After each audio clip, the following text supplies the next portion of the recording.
lanjut ke pertanyaan ketiga Ustadz. Saat datang Jumatan, khotib sedang khutbah. Jadi ini jamaah telat Ustadz. Langganan telat.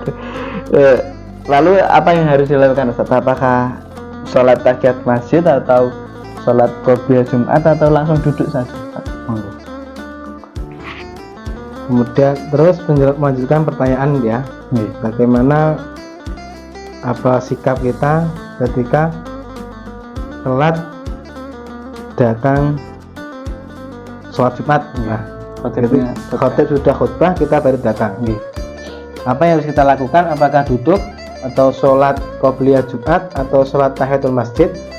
Sebagaimana sebelumnya bahwasanya dalam sholat Jumat itu kita harus isra atau mendengarkan khutbah yang dibacakan oleh khatib.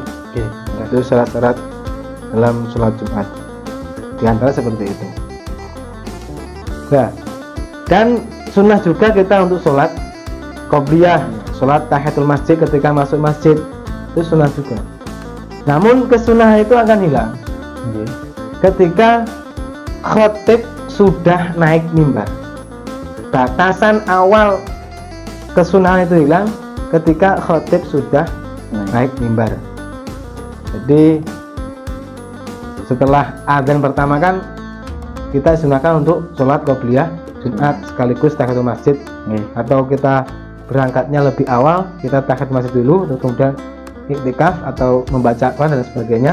Ketika adzan kita baru sholat qobliyah Jumat. Oleh bagaimana ketika seseorang itu masuk masjid atau berangkat Jumatan ketika khotib sudah khutbah.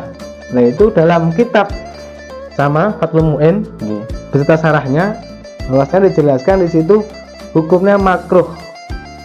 Makruh tapi tahrim. Makruh tahrim, mendekati haram. Makruh tahrim, melakukan kegiatan apapun sholat, baik itu sholat sunnah, sholat qadha, ataupun sholat yang sholat nazar dan sebagainya, itu makruh tahrim. Makruh tahrim apa? Ya, tetap akan mendapatkan dosa karena mendekati haram, dan karena ada dalil yang menyebabkan keharaman tersebut, menyebabkan makruh tahrim tersebut.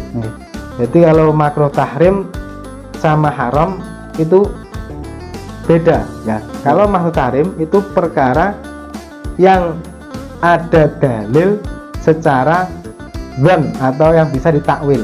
Kalau haram itu suatu perkara yang dalilnya itu jelas, qat'i. Seperti minum khamr, judi itu haram. Tapi kalau makruh tahrim, kayak contoh tadi sholat. Sholat setelah kan sholat setelah asar, sholat setelah subuh itu kan makruh tahrim. Karena ada dalil yang bisa ditakwil atau bisa diartikan ke yang lainnya. Seperti sholatnya itu sah, tapi waktunya ya tidak tepat. Nah, seperti itu. Jadi maka makruh tahrim. Jadi ya sama haram sama makruh tahrim itu sama-sama pelakunya mendapatkan ismun atau mendapatkan dosa. Seperti itu.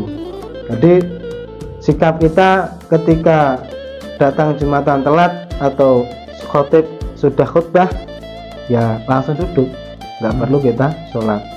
Kemudian kita mendapatkan khutbah.